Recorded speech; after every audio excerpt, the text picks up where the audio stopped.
Hi friends, I hope you all are doing good. आज हम discuss करेंगे contempt of courts act 1971। एक छोटा सा एक्ट है, इसमें सिर्फ 24 सेक्शंस हैं और हम कुछ केस लॉज भी साथ में देखेंगे। कंटेम्प्ट ऑफ कोर्ट बेसिकली आप जानते हैं कोर्ट का अपमान है, कोर्ट की अवमानना होती है। कंटेम्प्ट ऑफ कोर्ट एक्ट जो है वो एक प्रोसीजरल एक्ट है। इसमें पनिशमेंट की ज़्यादा कुछ मटेरियल नहीं दिया है, प्रोसीजर ज़्यादा दिया है। हम आगे डिस्कस करेंगे तो आपको समझ में आएगा। बेसिकली जो कंटेम्प्ट ऑफ कोर्ट की पनिशमेंट के लिए पावर मिलती है हाई कोर्ट और सुप्रीम कोर्ट को, कॉन्स्टिट्यूशन से मिलती है। आर्टिकल 129 सुप्रीम कोर्ट को डिक्लेयर करता है court of record and power देता है for punishment of contempt of itself. Similarly article 215 high courts को ये पावर देता है। आर्टिकल 142 एडिशनली सुप्रीम कोर्ट को ये पावर देता है कि पार्लियामेंट के कोई लॉ के सब्जेक्ट रहते हुए, मतलब पार्लियामेंट ने अगर इन सब्जेक्ट पे कोई लॉ बनाया है तो उनके अधीन चलते हुए सुप्रीम कोर्ट अपने लिए रूल्स बना सकता है और कोई भी ऑर्डर दे सकता है, inter alia other thing, for the investigation और punishment for contempt of itself. अब हम देखते हैं बेयर एक्ट को। कंटेम्प्ट ऑफ कोर्ट्स एक्ट 1971, इसमें पहले तो हम डेफिनेशंस में देखेंगे कंटेम्प्ट ऑफ कोर्ट क्या होता है। ये कहता है कंटेम्प्ट ऑफ कोर्ट दो तरह के होते हैं, एक सिविल कंटेम्प्ट, एक क्रिमिनल कंटेम्प्ट। देखिए, सिविल कंटेम्प्ट जो होता है, willful disobedience to any judgment, decree, direction, order, rate or other process of court or a willful breach of undertaking given to a court। यानी कि कोर्ट ने कोई भी आदेश दिया है, ऑर्डर दिया है, भले ही वो फाइनल ऑर्डर हो, जजमेंट हो या फिर इंटरिम ऑर्डर हो, या कुछ आपने कोर्ट को अंडरटेकिंग दी है कि आप ऐसा काम करेंगे और आप वो नहीं करते, या कोर्ट ने जो बोला है उसके खिलाफ कुछ काम करते हैं, तो ये सिविल कंटेम्प्ट होता है। सिविल और क्रिमिनल को आप ऐसे याद रख सकते हैं कि सिविल बेसिकली वो चीजें होती हैं जो दो पर्सन्स के बीच में है। तो आप कोर्ट के किसी ऑर्डर का डिसोबियंस कर रहे हैं तो आपके और कोर्ट के बीच में बात है, तो ये सिविल कंटेम्प्ट है। मान लीजिए आपका कोई केस चल रहा है कोर्ट में किसी प्रॉपर्टी को लेके, और कोर्ट डायरेक्शन देता है कि आप ये प्रॉपर्टी बेचेंगे नहीं, उसकी सेल पे स्टे लगाता है, लेकिन फिर भी आप डिसोबे करते हैं, उस प्रॉपर्टी को बेच देते हैं, अग्रीमेंट कर लेते हैं, तो ऐसे में आप सिविल कंटेम्प्ट कर रहे हैं। Now criminal contempt. Criminal contempt होता है पब्लिकेशन,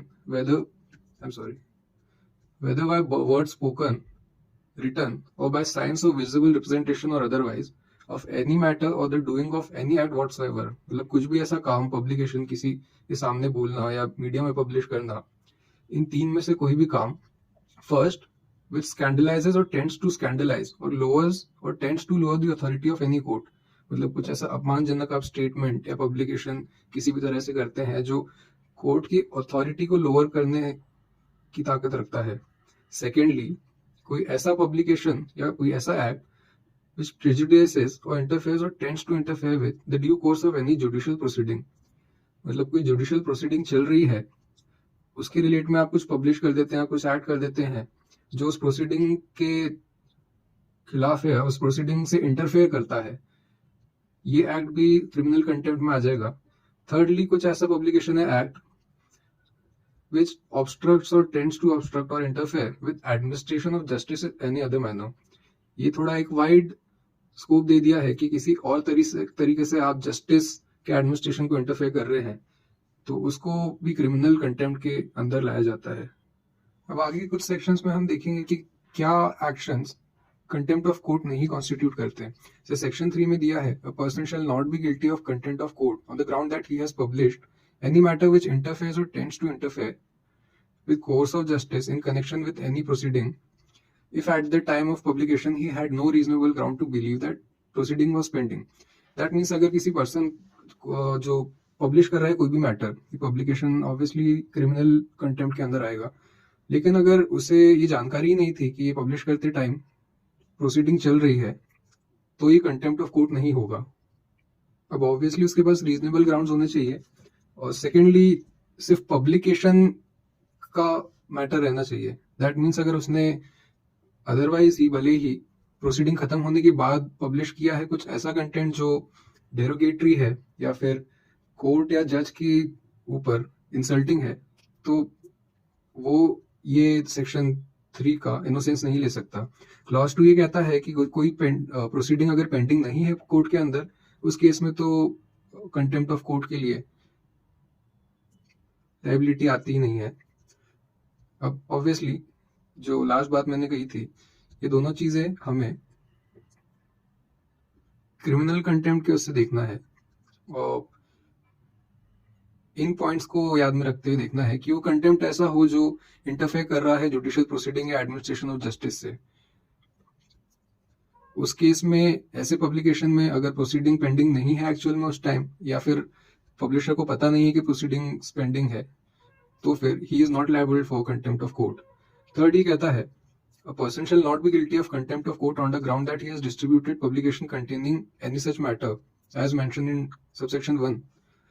अगर डिस्ट्रीब्यूट करते टाइम उसके पास रीजनेबल ग्राउंड है कि उसका पब्लिकेशन ऐसा एडमिनिस्ट्रेशन ऑफ जस्टिस या ऐसा कुछ ऐड कर सकता है जिससे प्रोसीडिंग जो है हिंडर होंगी, ये भी एक डिफेंस है पब्लिशर के पास।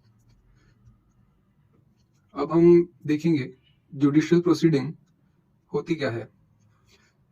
सिविल प्रोसीडिंग में जुडिशियल प्रोसीडिंग स्टार्ट होती है फाइलिंग ऑफ प्लेंट पे, और क्रिमिनल प्रोसीडिंग में प्रोसीडिंग स्टार्ट होती है जब चार्जशीट या चालान पेश हो चुका हो, या फिर कोर्ट ने समन्स या वारंट इशू कर दिया है। और किसी और केस में अगर कोर्ट ने कॉग्निजेंस ले लिया है तो भी जुडिशियल प्रोसीडिंग है वो मान ली जाएगी कि चालू हो गई है। और ये कब तक चलेगी? Proceeding shall be deemed to continue to be pending until it is heard and finally decided। मतलब फाइनल डिसीजन आ चुका है, और जहां पर अपील या रिवीजन का चांस है, उस केस में जब अपील और रिवीजन, जैसे किसी लोअर कोर्ट ने ऑर्डर जजमेंट दिया और हाई कोर्ट जाने के लिए ऑप्शन है पार्टीज के पास, तो हाई कोर्ट जाने के बाद भी उनका जजमेंट आ गया है ऑनरेबल हाई कोर्ट का, तब तक पेंडिंग माना जाएगा, या फिर तब तक जब तक हाई कोर्ट जाने के लिए उनके पास टाइम है। मान लीजिए कोई जजमेंट है, उसमें 60 डेज पीरियड है पार्टीज के पास कि वो अपील प्रेफर कर सकते हैं, तो या तो 60 डे पीरियड खत्म हो जाए उसके तब तक पेंडिंग माना जाएगा उस प्रोसीडिंग को, और उसके पहले ही अगर हाई कोर्ट चले जाते हैं तो फिर हाई कोर्ट का डिसीजन आने के बाद सेम यही चीज अप्लाई होगी। अब हम आगे बढ़ते हैं, कुछ और पॉइंट्स देखते हैं। सेक्शन 4 कहता है fair and accurate report of a judicial proceeding not to be considered a contempt. मतलब किसी जुडिशियल प्रोसीडिंग की अगर कोई फेयर और एक्यूरेट रिपोर्ट पब्लिश करता है उसे कंटेम्प्ट नहीं माना जाएगा। सेक्शन 5 कहता है a person shall not be guilty of contempt of court for publishing any fair comment on the merits of the case which has been heard and finally decided।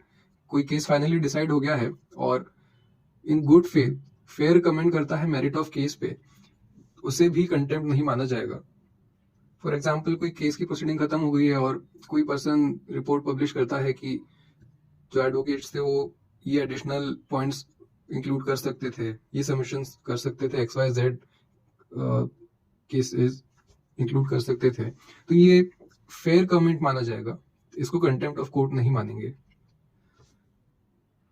Section 6 कहता है कि कोई भी पर्सन सबऑर्डिनेट कोर्ट के बारे में कुछ भी स्टेटमेंट कहता है गुड फेथ में, उस कोर्ट के रिगार्ड में या उस कोर्ट के प्रिसाइडिंग ऑफिसर दैट मींस जज के रिगार्ड में, या तो हाई कोर्ट में या फिर किसी और सबऑर्डिनेट कोर्ट में, इसको भी कंटेम्प्ट ऑफ कोर्ट नहीं माना जाएगा। Subordinate court obviously courts which are subordinate to high court, मतलब सेशंस कोर्ट हो गए, डिस्ट्रिक्ट कोर्ट वगैरह वगैरह, इनको भी कंटेम्प्ट ऑफ कोर्ट नहीं माना जाएगा, बस गुड फेथ में बोले गए हों।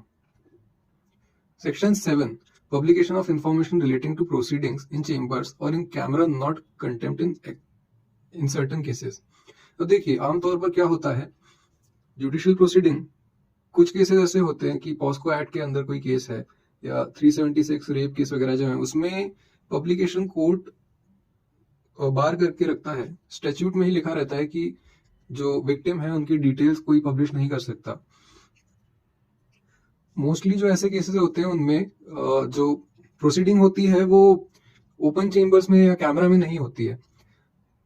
इम्प्लाइडली अगर चेम्बर्स और कैमरा के सामने अगर कोई प्रोसीडिंग हो रही है और उसकी फेयर और एक्यूरेट रिपोर्ट कोई पब्लिश करता है तो उसे भी कंटेम्प्ट ऑफ कोर्ट नहीं माना जाएगा। लेकिन अगर ऐसी प्रोसीडिंग भले ही कैमरा या चेम्बर्स में हो रही है, इन केसेस में कंटेम्प्ट ऑफ कोर्ट माना जाएगा।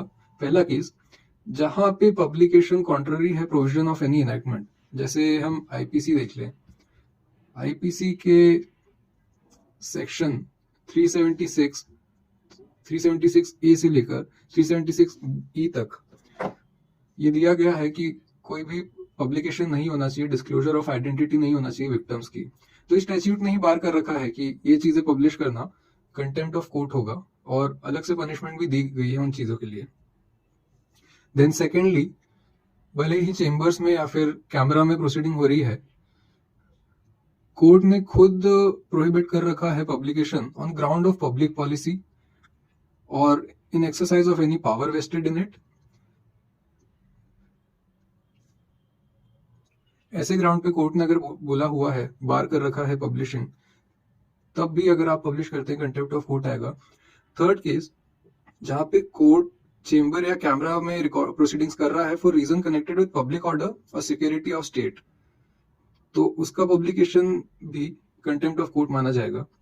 बिकॉज अगर पब्लिक ऑर्डर या सिक्योरिटी का इशू नहीं होता तो कोर्ट प्रोसीडिंग चेम्बर्स में या कैमरा पे नहीं करता।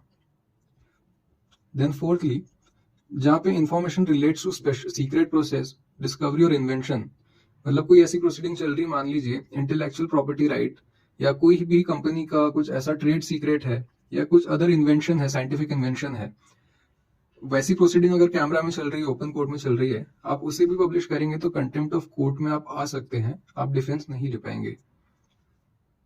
सबसेक्शन 2 वही बात वापस से कहता है, इसमें ये भी कहता है कि कोर्ट कोई भी कोर्ट सिक्योरिटी ऑफ स्टेट के रीजन के लिए अगर प्रोहिबिट कर रहा है पब्लिकेशन, तब भी आप पब्लिश नहीं कर सकते। अब सेक्शन 8 और 9 एक इंपॉर्टेंट बात कहते हैं। यही सेक्शंस हैं जो इस एक्ट को मेनली प्रोसीजरल बनाते हैं। सेक्शन 8 कहता है, nothing contained in this act shall be construed as implying that any other defence which would have been valid defence in any proceedings for contempt of court has ceased to be available merely by reason of provisions of this act। मतलब हमने अभी बहुत सारे defence देखे कि किन किन cases में कंटेम्प्ट ऑफ कोर्ट नहीं होगा, लेकिन किसी और एक्ट में कोई डिफेंसेस दिए हुए हैं तो जो पर्सन है वो भी अवेल कर सकता है। इस एक्ट का ये इम्प्लीकेशन नहीं होगा कि सिर्फ यही डिफेंसेस जो इसको इस एक्ट में दिए हैं सिर्फ वही एप्लीकेबल रहेंगे, बाकी डिफेंस भी ले सकते हैं। Then nothing in this act shall be construed as implying that any disobedience, breach, publication or other act is punishable as contempt of court which would not be so punishable apart from this act। मतलब ये substantive act नहीं है, इस act के अलावा अगर कोई act punishable नहीं है as a contempt of court तो इस एक्ट के जरिए उसको पनिशमेंट नहीं बना सकते। फॉर एग्जाम्पल, हम जैसे अभी सेक्शन 12 में देखेंगे भी imprisonment for 6 months for contempt of court, लेकिन इसका ये मतलब नहीं है कि सारे एक्ट कंटेम्प्ट ऑफ कोर्ट में आ जाएंगे।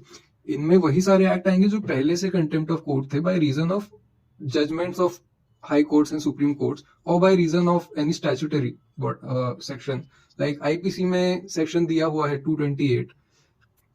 देन बहुत सारे जुडिशियल प्रेसिडेंट्स हैं जो पनिश करते हैं कंटेम्प्ट ऑफ कोर्ट और बताते हैं क्या एक्ट, क्या पब्लिकेशन, क्या ब्रीच पनिशमेंट होता है, मतलब फॉर्म करता है कंटेम्प्ट ऑफ कोर्ट। तो सेक्शन 9 यही कह रहा है कि ये जो एक्ट है कंटेम्प्ट ऑफ कोर्ट्स एक्ट, ये अलग से कोई एक्ट नहीं इंक्लूड कर रहा कंटेम्प्ट ऑफ कोर्ट के अंदर। नाउ सेक्शन 10 कहता है कि हाई कोर्ट के पास कंटेम्प्ट ऑफ कोर्ट के लिए सारी वही प्रोसीजर रहेंगी और पावर रहेंगी सबऑर्डिनेट कोर्ट्स के लिए जो उसके पास खुद के रिलेशन में रहती है। अब हमने ऐसे कॉन्स्टिट्यूशन में देखा था, सुप्रीम कोर्ट और हाई कोर्ट के पास उनके कंटेम्प्ट के लिए पावर रहती है, लेकिन सबऑर्डिनेट कोर्ट्स का क्या? आईपीसी में जो सेक्शन दिया है वो लिमिटेड है, वो सारे कंटेम्प्ट कवर नहीं करता, और सीआरपीसी में भी जो प्रोविजंस दिए हैं वो सारे कंटेम्प्ट कवर नहीं करता। तो सेक्शन 10 है जो इस एक्ट का, वो ही बताता है कि अगर आप सबऑर्डिनेट कोर्ट का भी कंटेंट करते हैं तो हाई कोर्ट के पास पावर है कि वो उसी प्रोसीजर में पनिश करे जैसा वो खुद के कंटेम्प्ट के लिए पनिश करता। अब एक और चीज दे रखी है, Provided that no high court shall take cognizance of a contempt alleged to have committed in respect of a subordinate court where such contempt is an offense punishable under IPC. अब देखिए IPC जो मैं बता रहा था 228 में दिया है कि कोई भी जुडिशियल प्रोसीडिंग में इंटेंशनली इंसल्ट करता है, इंटरप्ट करता है उस प्रोसीडिंग को, या फिर डिस्क्लोज करता है आइडेंटिटी विक्टिम की इन रेप के केसेस में, तो आईपीसी खुद ही इन चीजों को पनिश कर रहा है। उस चीज के लिए हाई कोर्ट क्यों कॉग्निजेंस लेगा? अगर ऐसा कंटेम्प्ट ऑफ कोर्ट होता है तो जो सबऑर्डिनेट कोर्ट है वो खुद ही पनिश कर सकता है, हाई कोर्ट को इंटरफेयर करने की जरूरत नहीं है। सेक्शन 11 कहता है कि कंटेम्प्ट ऑफ कोर्ट भले ही उसके जुरिस्डिक्शन के बाहर हुआ है, court is authorized to punish for contempt of itself. अब मान लीजिए कोई मीडिया हाउस है, कोई न्यूज चैनल है जो दिल्ली में है, वहां पे उनने कुछ ऐसा स्टेटमेंट दिया जिससे कंटेम्प्ट ऑफ कोर्ट कॉज हो रहा है किसी पर्टिकुलर हाई कोर्ट का। मान लीजिए उनने कुछ ऐसा स्टेटमेंट दिया किसी जज या हाई कोर्ट के डिसीजन के बारे में जो मध्य प्रदेश में है। अब यहाँ पे ये डिफेंस नहीं ले सकता वो मीडिया हाउस की जो कोर्ट है वो एमपी में है और जो कंटेम्प्ट हुआ है वो दिल्ली में हुआ है। एमपी हाई कोर्ट के पास पावर है कि भले ही दिल्ली में कंटेम्प्ट हुआ है वो अपने अंडर ट्रायल करे कंटेम्प्ट ऑफ कोर्ट का। सेक्शन 12 इंपॉर्टेंट है, ये पनिशमेंट बताता है। ये कहता है कि कंटेम्प्ट ऑफ कोर्ट की पनिशमेंट है 6 मंथ्स तक का सिंपल इम्प्रिजनमेंट या फिर 2000 तक का फाइन या फिर दोनों। आगे इसमें दिया गया है कि जहां पे अक्यूज्ड वो अपोलॉजी करता है उस केस में अगर कोर्ट चाहे तो अपने डिस्क्रिशन से अक्यूज को डिस्चार्ज कर सकता है। एक्सप्लेनेशन दिया है कि कोई भी अपोलॉजी इस ग्राउंड पे रिजेक्ट नहीं की जाएगी दैट इट इज क्वालिफाइड और कंडीशनल। वैसे तो ये लिख दिया गया है लेकिन अपोलॉजी एक्सेप्ट करने का डिस्क्रिशन कोर्ट के पास ही है, तो इसका ज्यादा कुछ मतलब निकलता नहीं एक्सप्लेनेशन का। सबसेक्शन 2 यही कहता है कि 6 मंथ से ज्यादा या 2000 फाइन से ज्यादा पनिशमेंट नहीं दी जाएगी कंटेम्प्ट के लिए। सबसेक्शन 3 कहता है कि अगर कोर्ट को लगता है कि सिर्फ फाइन इंपोज करने से कंप्लीट जस्टिस नहीं हो रही है तो इम्प्रिजनमेंट भी डायरेक्ट कर सकता है। सेम बात, कुछ नया नहीं है। सबसेक्शन 4 में ये दिया है कि जहां किसी कंपनी या कॉर्पोरेट ने कंटेम्प्ट ऑफ कोर्ट किया है उस केस में क्या किया जाए। मान लीजिए कोई न्यूज़पेपर है तो उसको आप इम्प्रिजनमेंट कैसे देंगे? वो तो एक ग्रुप ऑफ पर्सन है, बॉडी है, कंपनी है, उसमें मल्टीपल लोग रहते हैं। ऐसे केस में उन सबको पनिशमेंट दी जाएगी जो उस कंपनी में इंचार्ज हैं और responsible to conduct of business हैं। मतलब जो सीनियर मेंबर्स है कंपनी के, जिनके ऊपर रिस्पॉन्सिबिलिटी रहती है कंपनी रन करने के लिए और चार्ज रहता है, वो सारे लोगों को पनिश किया जाएगा, वो गिल्टी माना जाएगा। हालांकि उनके पास डिफेंस भी रहता है। अगर वो प्रूव कर देते हैं कि जो कंटेम्प्ट हुआ है वो विदाउट देयर नॉलेज हुआ है या फिर उन्होंने कोशिश करी थी कि कंटेम्प्ट को प्रिवेंट करा जाए, उसके बाद भी कंटेम्प्ट हुआ है। सबसेक्शन 5 थोड़ा एक्सपांड करता है इसी चीज को कि भले ही कोई पर्सन जो उस कंपनी में है, कंटेम्प्ट जब हुआ उस टाइम पे वो इंचार्ज नहीं था, लेकिन ये प्रूव हो जाता है कि उनके कंसेंट या कॉन्निवेंस से, मतलब उनकी चालाकी से, उनके कहने पे या उनकी परमिशन लेके कंटेम्प्ट हुआ है, तो वो ये डिफेंस नहीं ले पाएंगे कि हम तो जब कंटेम्प्ट हुआ तब रिस्पॉन्सिबल नहीं थे कंपनी के लिए या फिर इंचार्ज नहीं थे, तब हम चार्ज होल्ड नहीं कर रहे थे।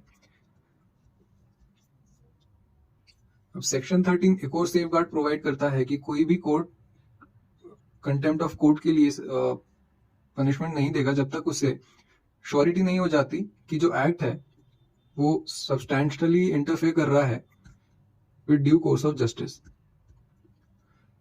Now moving on to section 14, ये काफी इंपॉर्टेंट सेक्शन है, प्रोसीजरल पार्ट है ये उन केसेस कंटेम्प्ट के प्रोसीजर डिस्कस करता है जहाँ पे कोर्ट के सामने ही कंटेम्प्ट हुआ है, कोर्ट की प्रोसीडिंग चल रही थी, उसके बीच में ही किसी एडवोकेट या किसी भी पर्सन ने रूम में, कोर्ट रूम के अंदर कोर्ट की इंसल्ट करी है या जज की इंसल्ट करी है।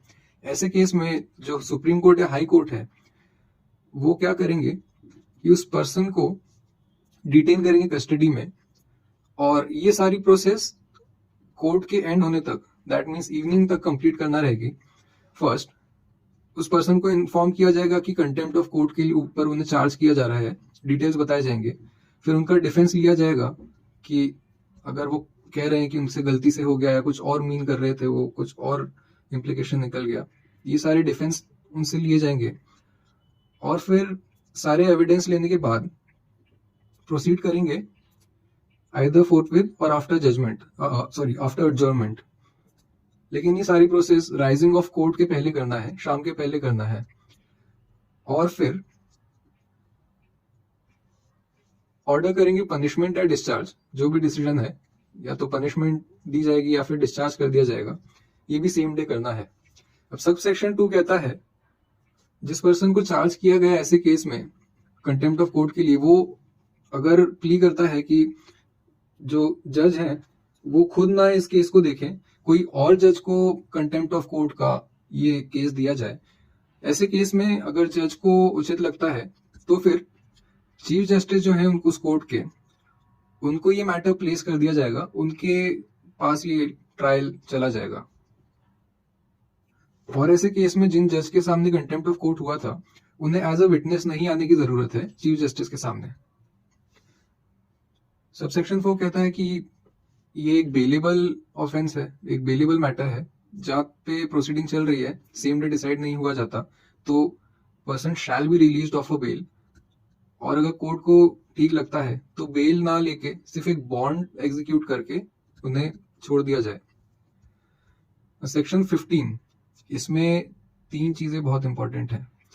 जब भी कंटेम्प्ट ऑफ कोर्ट होता है तो कॉग्निजेंस कैसे लिया जाए, कोर्ट में प्रोसीडिंग कैसे चालू की जाए।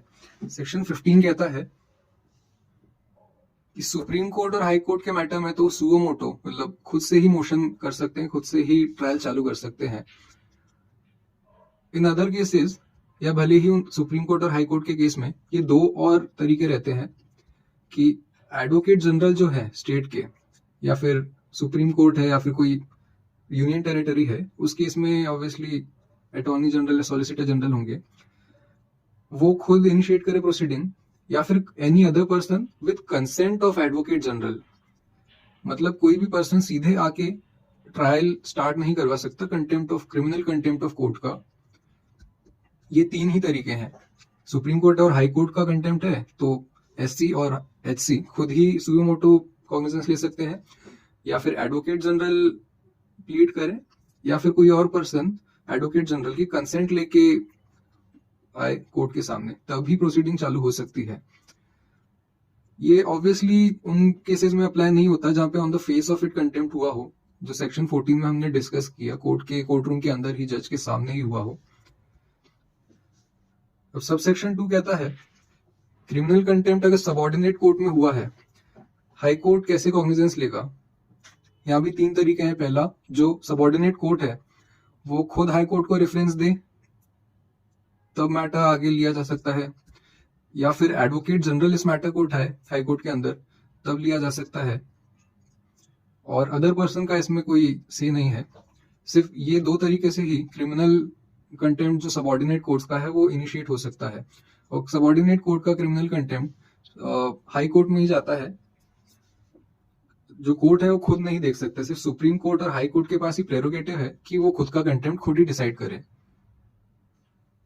अब हमने प्रोसीजर समझ लिया, कंटेम्प्ट ऑफ कोर्ट कैसे इनिशिएट होता है और कैसे प्रोसीड करता है, किन लोगों के पास पावर है कि इनिशिएट कर सके कंटेम्प्ट ऑफ कोर्ट किन केसेस में। अब सेक्शन 16 कहता है कंटेम्प्ट ऑफ कोर्ट बाय जज, I am sorry, contempt of court by जज और मजिस्ट्रेट हिमसेल्फ। मतलब जो जज है या मजिस्ट्रेट है उनके ऊपर ही अगर चार्ज लग जाए कि उनने कंटेम्प्ट ऑफ कोर्ट किया है, इस चीज को ये अथॉरिटी देता है section 16। Subject to provisions of any other law for the time being in force, a judge or magistrate or other person acting judicially shall also be liable for contempt of his own court or of court of any other। मतलब जज खुद के court के लिए भी contempt के लिए liable हो सकते हैं, किसी और सबऑर्डिनेट कोर्ट के लिए भी लायबल हो सकते हैं, provided, I am sorry, subordinate court के लिए तो कोर्ट जज लायबल नहीं होते हैं। सबसेक्शन 2 में यही कहा है कि ऑब्जर्वेशन या रिमार्क अगर कोई जज या मैजिस्ट्रेट देता है अपनी जुडिशियल कैपेसिटी में सबऑर्डिनेट कोर्ट के रिगार्ड में, उस केस में कंटेम्प्ट नहीं फॉर्म किया जाता। लेकिन ये जो कंटेम्प्ट बाय जज है, इसके पीछे एक पेक्यूलर बैटल है। पहली बात तो जो जजेस होते हैं वो एक बहुत ही एमिनेंट पोजीशन पे होते हैं, और अगर उनके खुद के ऊपर कंटेम्प्ट ऑफ कोर्ट हो जाए तो ये अपने आप में ही एक इंस्टीट्यूशन का डिफेमेशन हो जाएगा। State of Rajasthan versus Prakash Chand में एक हाई कोर्ट जज के ऊपर कंटेम्प्ट ऑफ कोर्ट का चार्ज लगा था। सुप्रीम कोर्ट ने कहा, even otherwise it is a fundamental principle of our jurisprudence and it is in public interest also that no action can lie against a judge of a court of record for a judicial act done by judge. The remedy of the aggrieved party against such order is to approach the higher forum through appropriate proceedings. मतलब contempt of court किसी high court या supreme court जज के ऊपर चालू करना favourable नहीं है। अगर आप अग्रीव्ड हैं तो अदर मैनर में प्रोसीडिंग को लाएं, जो अपील या दूसरे प्रोसेस अवेलेबल हैं, उस तरीके से आप हायर फोरम पे आए। Their immunity is essential to enable judges of the court of record to discharge their duties without fear or favor, though remaining within bounds of their jurisdiction. Immunity from any civil or criminal action or charge of contempt of court is essential for maintaining independence of judiciary and for strength of administration of justice. मतलब immunity दी जानी चाहिए जजेस को, जो court of record के जजेस हैं, that means high court and supreme court के जो ऑनरेबल जजेस हैं, उनको वैसे भी हम जानते ही हैं इम्यूनिटी बहुत जगह दी जाती है और वो जरूरी है। क्यों दी जाती है हम ये भी जानते हैं। ऐसे केस में उनके ऊपर कोई भी सिविल क्रिमिनल एक्शन या कंटेम्प्ट ऑफ कोर्ट का एक्शन हिंडर करता है उनके इंडिपेंडेंस को और उनके ड्यूटी विदाउट फियर वाले फैक्टर को। एक पर्टिकुलर केस में इसमें बहुत डिटेल डिस्कशन भी हुआ था सेक्शन 9 को कंपेयर करते हुए। सेक्शन 9 में क्या था याद कीजिए। सेक्शन 9 में था कि इस एक्ट के रिगार्डिंग कोई भी सब्सटैंटिव पनिशमेंट इंक्लूड नहीं की जाएगी। मतलब जो चीज पहले से कंटेम्प्ट ऑफ कोर्ट के अंदर नहीं आती थी उसको इस एक्ट के थ्रू नहीं लाया जाएगा। एक केस में यह आर्गुमेंट किया गया था कि किसी जज को contempt of his own court hold करना आज तक हुआ नहीं है, तो इस एक्ट के आने से नहीं हो सकता क्योंकि सब्सटेंस नहीं है। किसी और एक्ट में ऐसा या किसी और जजमेंट में सब्सटेंस नहीं है। हालांकि उस केस लॉ में हम नहीं जाएंगे, वो अभी ना डिस्कस करें, बेटर है। अब 17 में प्रोसीजर आफ्टर कॉग्निजेंस दिया है। Notice of every proceeding under section 15 shall be served personally on the person charge unless the courts for reason to be recorded direct otherwise. जो अक्यूज पर्सन है उसके ऊपर नोटिस दिया जाएगा, फिर नोटिस के अंदर ये चीजें दी रहेंगी। अगर मोशन के थ्रू प्रोसीडिंग चालू की है, मतलब किसी अदर पर्सन ने एडवोकेट जनरल से परमिशन लेके या एडवोकेट जनरल ने मोशन किया है, तो वो जो मोशन दिया गया है उसकी कॉपी भी दी जाएगी अक्यूज को। फिर किसी कोर्ट ने अगर सबऑर्डिनेट कोर्ट का रेफरेंस लेकर प्रोसीडिंग चालू की है तो वो रेफरेंस दिया जाएगा। नोटिस में ये सारी चीजें साथ में रहेंगी। फिर अगर कोर्ट इज सैटिस्फाइड कि जो पर्सन है वो भाग सकता है या फिर नोटिस के लिए नहीं पेश होगा, तो उसकी प्रॉपर्टी भी अटैच कर सकते हैं जितनी वैल्यू कोर्ट को सही लगती है। जो अटैचमेंट है वो सीपीसी के अकॉर्डेंस में होगा। सबसेक्शन 5 कहता है जो पर्सन को चार्ज किया गया, जो अक्यूज्ड है, वो एफिडेविट देंगे अपने सपोर्ट में। एफिडेविट के थ्रू बताएंगे कि क्या उनका डिफेंस है, क्यों उन्हें पनिशमेंट नहीं दी जानी चाहिए वगैरह वगैरह, और फिर कोर्ट डिसाइड करेगा मैटर और ऑर्डर देगा। देन सेक्शन 18 में कहा है hearing of cases of criminal contempt. Section 18 कहता है कि कोई भी क्रिमिनल कंटेम्प्ट की हियरिंग का केस है तो जो बेंच शेयर करेगी उस केस को, उसमें कम से कम 2 जजेस होने चाहिए। ये एक नेसेसरी एसेंशियल है। नाउ अपील, अगर कोर्ट का ऑर्डर आ गया, जो हाई कोर्ट की बेंच थी उन्हें ऑर्डर दे दिया, उस केस में क्या होगा, जो अक्यूज्ड है वो अगर अग्रीव्ड है उस ऑर्डर से, उनको पनिशमेंट दी गई है, तो वो अपील कर सकते हैं सुप्रीम कोर्ट के अंदर। जहां देन जब अपील पेंडिंग है, अपीलेट कोर्ट में order execution of the punishment और order appeal against be suspended. मतलब जब तक अपील सुनी जा रही है सुप्रीम कोर्ट में, सुप्रीम कोर्ट चाहे तो ऑर्डर दे सकते हैं कि जो पनिशमेंट है उसे सस्पेंड किया जाए, अभी पनिशमेंट रोक दी जाए। और अगर जो अक्यूज्ड है, जो पर्सन है वो कन्फाइनमेंट में है, उन्हें बेल पे भी रिलीज कर सकते हैं। एंड अपील सुनी जाए सुप्रीम कोर्ट ये भी डिसाइड कर सकते हैं कि अपील सुनी जाए, notwithstanding that appellant has not purged his contempt, मतलब उन्हें अपनी गलती सुधारी नहीं है, अपोलॉजी नहीं टेंडर की है, उस केस में भी अपील सुनी जाए।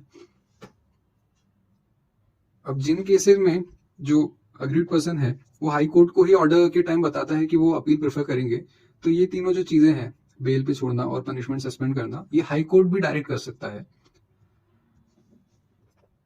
अब लास्ट जो इंपॉर्टेंट सेक्शन है हमारे लिए वो है सेक्शन 20, लिमिटेशन। इसमें कहा गया है कि कोई भी कंटेम्प्ट उसके हैपनिंग के 1 साल बाद नहीं सुना जाएगा। No court shall initiate any proceedings of contempt किसी भी तरह से after expiry of period of 1 year, मतलब जिस दिन contempt allege to have happened है, जिस दिन कंटेम्प्ट किया गया है, 1 साल अगर गुजर गया है तो उसके खिलाफ आप कोई प्रोसीडिंग्स नहीं कर सकते। सेक्शन 21 कहता है कि न्याय पंचायत या जो विलेज कोर्ट्स दूसरे तरह के होते हैं उन पे एक्ट अप्लाई नहीं होगा, उनके कंटेम्प्ट के लिए इसके अलावा भी कोई ऐसा स्टैट्यूट नहीं देखा, I don't know if there is. Section 22 कहता है कि act to be in addition and not in derogation of other laws, मतलब जो दूसरे लॉज हैं, आईपीसी हो गया, जजमेंट्स ऑफ कोर्ट हो गए वगैरह वगैरह, उनके एडिशन में होगा, उनके डेरोगेशन में होगा। मान लीजिए आईपीसी में 3 साल की पनिशमेंट दी है किसी भी पब्लिकेशन विक्टिम के डिटेल्स के रिगार्ड में, रेप विक्टिम के रिगार्ड में, तो उस 3 साल को कम करके 6 महीने नहीं कर दिया जाएगा इस एक्ट के चलते हुए, वो एक्ट डिस्टर्ब नहीं होगा, कोई अदर एक्ट डिस्टर्ब नहीं होगा इस एक्ट के आने से।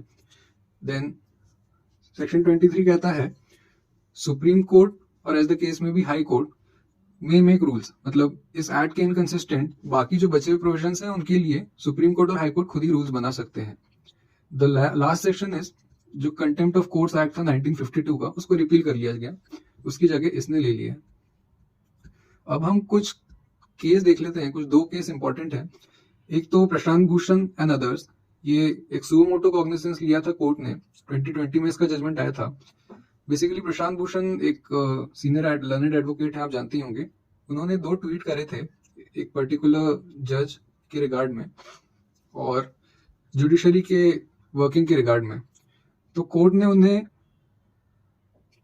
गिल्टी पाया और एक पेकिनरी फाइन, 1 रुपए का फाइन इम्पोज किया, जो ना देने पर उन्हें 3 साल का इम्प्रिजनमेंट और प्रैक्टिस के लिए 3 साल से डिबार किया जाता।